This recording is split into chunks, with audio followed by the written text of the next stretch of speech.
If you agree with this statement, then stand up and show your support. The first duty of the American government is to protect American citizens, not illegal aliens.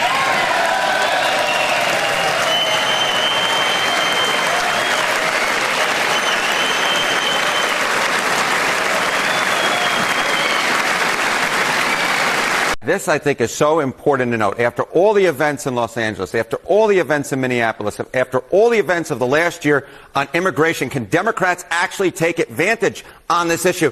And a look at the polling suggests actually no. They're in a worse position than they were at this point during Donald Trump's first term. So as we predicted around the State of the Union, the reality check has now come for Democrats on the immigration issue, because after a month of anti-ICE protests and the outrage over the situation in Minneapolis, a situation that they entirely provoked and caused themselves, by the way, the hype now is beginning to wear off, and Democrats are now having to confront the fundamental question, which is their party is still unpopular, radical, and crazy on the issue of immigration. This is something that Trump brilliantly highlighted during his State of the Union speech. As I argued, it was a perfect political opportunity to reclaim the narrative on immigration from the left. If they want to talk about ICE and Renee Good and Alex Preddy, then please get out there and remind the American people why ICE is there to begin with,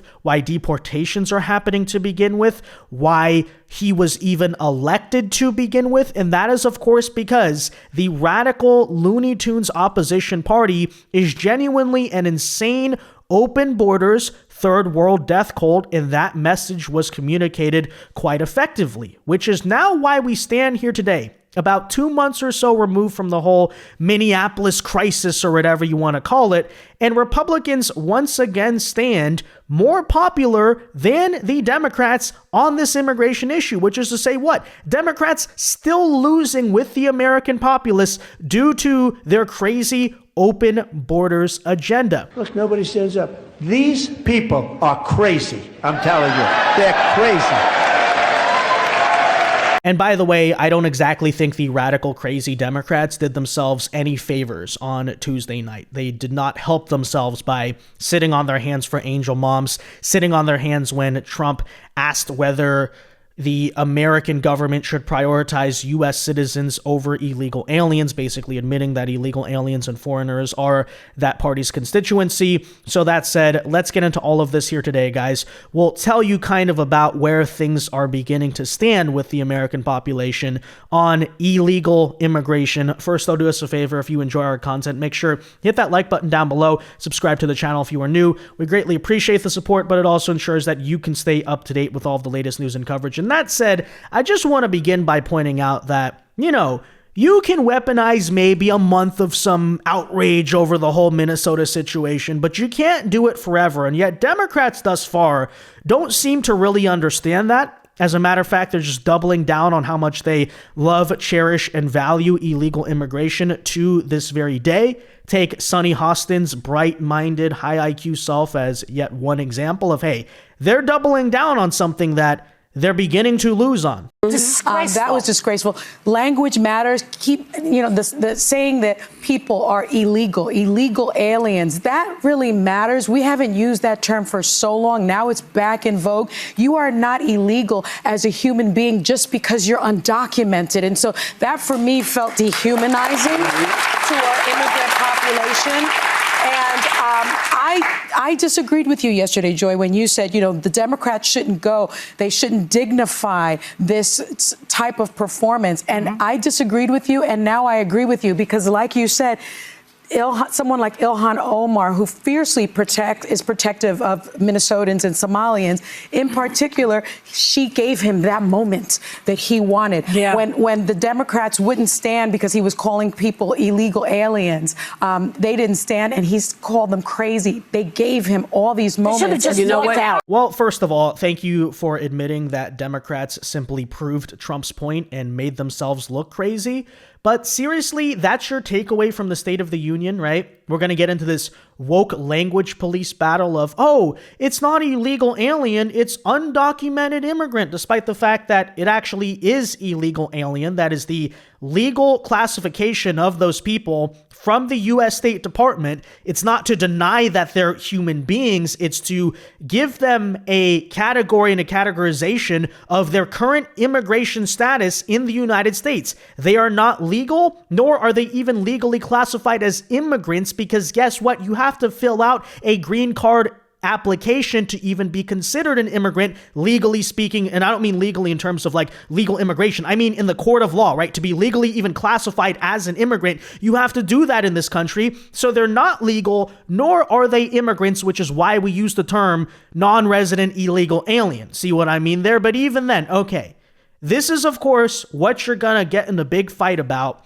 While, let's not forget, President Trump was highlighting many cases of Americans oftentimes being killed by illegal aliens and stupid left-wing open borders and open prisons policies. And you're going to respond to that. Not by saying it's false, but because you can't say it's false, but instead saying, okay, yeah, angel moms, whatever, but they're undocumented immigrants, not illegal aliens. Really? Really? That's what you're going to do?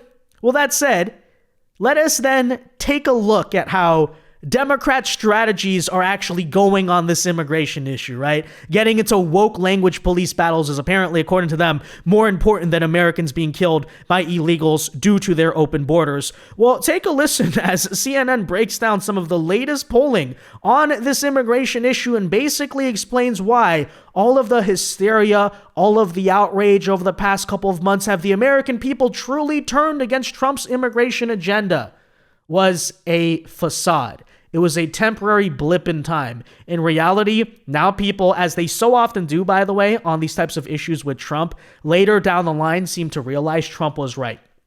And the current ICE situation is far from alone. Think about the southern border. Think about the wall, by the way. You know, back to 2017, 2018, people thought the wall was crazy. It was widely made fun of. Now, the concept of a secure southern border is so mainstream in America in 2026 that even Democrats give lip service to the idea that they agree with and support it. So here we go again, right? It's always Trump is crazy until it becomes Trump is right. And that appears to be even following the whole Renee Good, Alex Preddy hysteria once again coming true on the immigration issue. It still wins for us. It still loses for Democrats. I guess the American people sometimes have better attention spans than we give them credit for. Take a listen. This, I think, is so important to note. After all the events in Los Angeles, after all the events in Minneapolis, after all the events of the last year on immigration, can Democrats actually take advantage on this issue? And a look at the polling suggests actually no. They're in a worse position than they were at this point during Donald Trump's first term. Take a look here. Trust which party more on immigration. In 2018, Democrats had an edge of about 6 points. You come over to this side of the screen now, look at that. Republicans are the ones who actually have an edge on immigration. So this whole idea that Democrats are going to be able to take advantage of the immigration group, of the immigration issue, actually doesn't bear itself out in the polling, despite everything that's been going on. In fact, Democrats are in worse position than they were during Donald Trump's first term. Yeah, maybe they don't like what Donald Trump, the president, is doing, but they don't think Democrats will do a better job. Correct. They think Democrats will do a worse job on immigration than Republicans. All right. What about border security in general? Okay, border security in general. So this is immigration at large. What about border security? Look at this. Look at these numbers. Hello. Party trusted more in border security. Again, at this point, Trump's terms. Look at this. In 2018, Republicans had a 13-point advantage. If anything, the advantage is a little bit larger now. Republicans up by 15 points. So when you put it all together, you put immigration with border security and the idea that Democrats will be able to take the ball and run away on it, the polling data suggests no. This is actually an issue that Republicans should be more comfortable running on than Democrats. Democrats running on immigration may actually be to the Republicans' advantage. What about when you compare President Trump with former President Biden? Yeah, okay. So, we speak about President Trump's approval rating, right, on immigration not being as high as it once was. But I'll tell you who the heck it's a lot higher than at this point in his term, and that's the predecessor, Joe Biden. Look at this, approval on immigration at this point in presidency.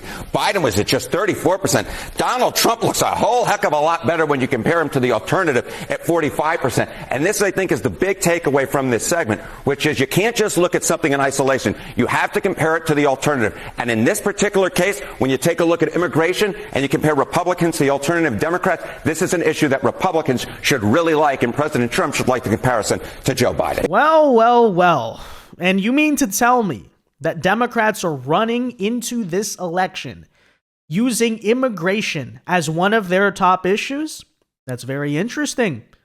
I also find it very interesting that despite 2 straight months of hysterical anti-ICE propaganda being thrown everywhere, that Republicans are still polling well above Democrats on the issue of immigration. It's really funny how that works. Although this is a fairly common find that you would notice in polling for several years. And when people try to go back and look, hey, how did Trump win in 2016? Why did nobody see that coming? This was actually a big reason, is that when polled on the issue of immigration, this is a constant trend throughout the years, you find issue by issue that the American people are typically significantly more right-wing on immigration than even, say, the conventional 2 parties are, right?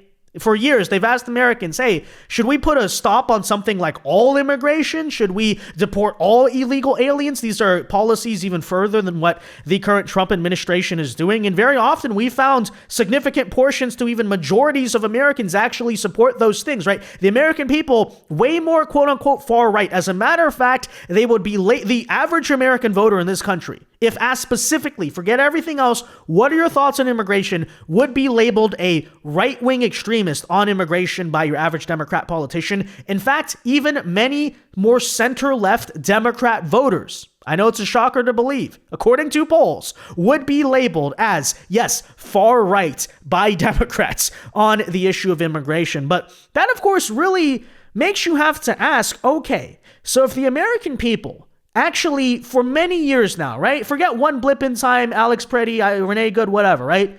For basically a decade, have actually stood with Trump on the issue of immigration, and the Biden years only accelerated that, then why do Democrats keep on picking a fight on the immigration issue, right? If they're that unpopular, then why do they get so hysterical when illegal aliens are being deported? Oh, let's send a bunch of quote-unquote legal observers, aka violent agitators, to go mess with ICE. Let's have these massive protests over ICE. Let's use it as a mobilization strategy. Why do they care so much about immigration?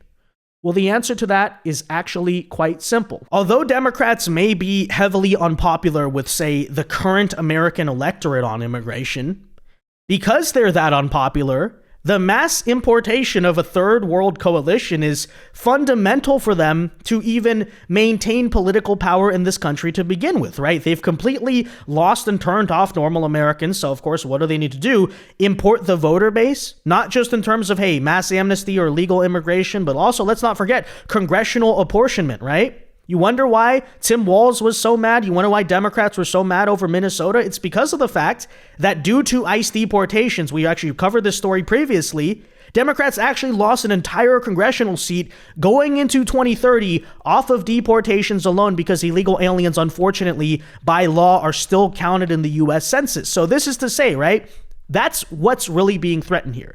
It's not that it's actually a winning political issue for them. It is simply their power base, and that is, of course, coming undone. And I would make a very similar argument about an issue like crime, which is, of course, very closely connected to the immigration issue. And I also like to point out Democrats who were heavily unpopular on this political subject as well, likewise made fools out of themselves and made honestly embarrassing disgraces out of themselves at the State of the Union as they, of course, sat on their hands for the mom of Irina Zarutska. Above all, unleashing America's promise requires keeping our communities safe.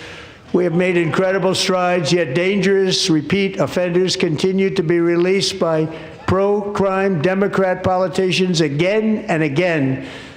We are honored to be joined tonight by a woman who's been through hell, Anya Zarutska.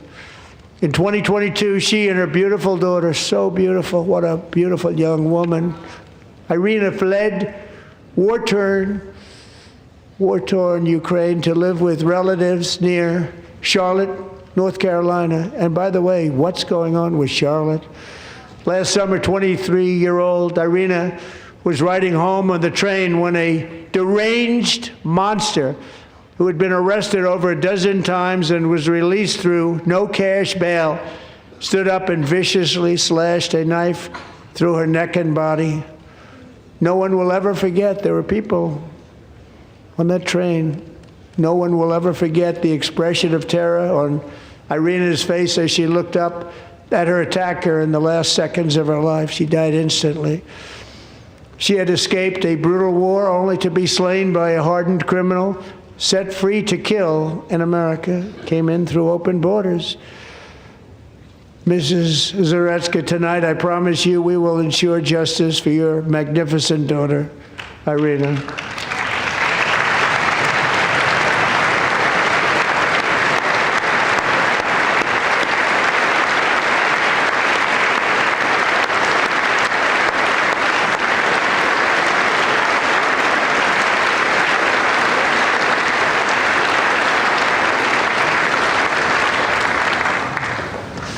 How do you not stand?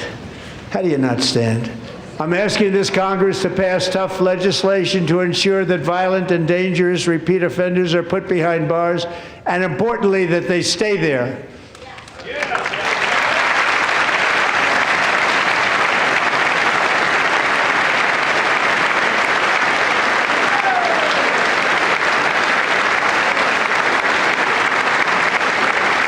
Well, it's a good question. How do you not stand?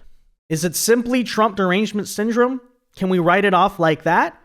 Or is it perhaps because of the fact that Democrats 100% are behind the policies that caused Irina Zarutska's death? Because let's not forget, the guy was let out of jail more than a dozen times thanks to so-called left-wing, woke, BLM, whatever, ideas of criminal justice reform. Well, it's very simple. As we've been saying time and time again in the past couple days, the moment the American people are able to be reminded of who the Democrats actually are, when it's very clear what they stand for example, when the American people are actually polled on the issues, we find that Democrats lose repeatedly and badly. Why? Because their ideas are insane, unpopular, and crazy. And that is, of course, why they constantly just have to run these sort of like propaganda, hive mind, hysterical groups, things, you know, these machines where they're like, the ICE situation, that's the current thing of the month. And then let's protest over Doge, let's protest over BLM, right? Just get people really riled up and not thinking, because when people lose their rational minds, that's when they vote D. When even a supposedly liberal leaning American voter actually looks at Republicans versus Democrats on the agenda, on the campaign issues, everyone finds out actually that Democrats are insane. And that's exactly why it's bad news for them if the American people vote on substance in November and not, just pure hype, right? Just pure, vibes, basically. But all right, that said, guys, let me know your thoughts on all of this in the comment section down below. Be sure to leave a like on this video, subscribe to the channel if you are new, and until next time, God bless and peace.